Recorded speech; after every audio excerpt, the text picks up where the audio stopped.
puisque je voulais un petit peu savoir quelle était la situation de la reprise d'entreprise en 2022. Alors 2022, tu me diras ce que tu en penses, mais est très proche de la situation de 2019, par exemple, de 2018.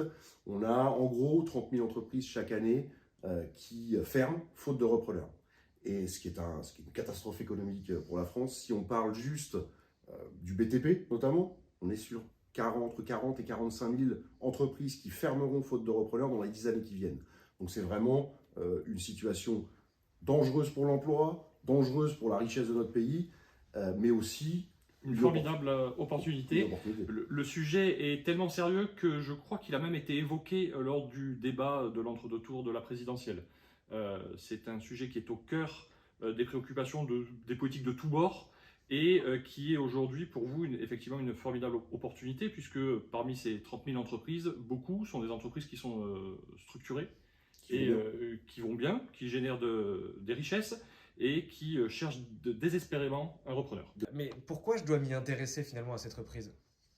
Ça c'est toujours la question, parce que c'est plus facile de reprendre une entreprise. Alors plus facile, je mets facile entre guillemets, qu'on ne me mésinterprète pas, c'est pas facile. C'est plus facile que de créer. C'est-à-dire qu'on va plus vite quand on reprend une marque existante, on reprend des clients, du chiffre d'affaires, du profit, on peut se payer le jour 1.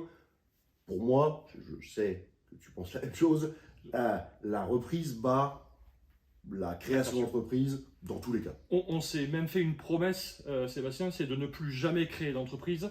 On est entrepreneurs, Sébastien et moi, même avant de se connaître, on avait créé plusieurs entreprises et on a fait le constat, et j'imagine que si vous, chez vous, vous avez créé votre première boîte, voire créé plusieurs boîtes, dès qu'on vient de la créer, le jour 1 de sa création, on n'a pas de clients, pas de chiffre d'affaires, on déborde d'énergie, mais va falloir des années même peut-être pour se payer, pour bâtir un réseau de clients.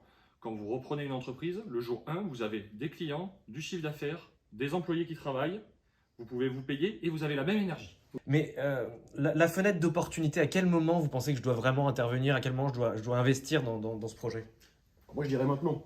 Je dirais que le moment n'a jamais été aussi bon pour s'intéresser à la reprise d'entreprise. On a une fenêtre d'opportunité qui va durer 10-15 ans si on parle des baby-boomers. Vous connaissez le baby-boom, beaucoup d'enfants qui sont aujourd'hui des personnes qui ont selon où on place le baby-boom, entre 55, 70, 75 ans. Certains sont encore à la tête de leurs entreprises et veulent en partir. Dans 15 ans, ce problème sera réglé. En tout cas, cette opportunité sera fermée. Le problème sera réglé d'une manière ou d'une autre, finalement. Les entreprises fermeront, mettront des employés à la porte, et d'autres auront été reprises par vous, on l'espère, et donc elles auront été sauvées et elles perdureront. Et on passera d'un marché d'acheteurs à un marché de vendeurs. Ça veut dire quoi? Ça veut dire qu'à ce moment-là, pour acheter les entreprises, pour reprendre les entreprises, il faudra avoir beaucoup plus d'argent. Aujourd'hui, on peut le faire en ayant rien. Et est-ce qu'on pourrait sortir un petit peu de la théorie et rentrer dans un cas pratique? Est-ce que vous auriez un exemple à me donner?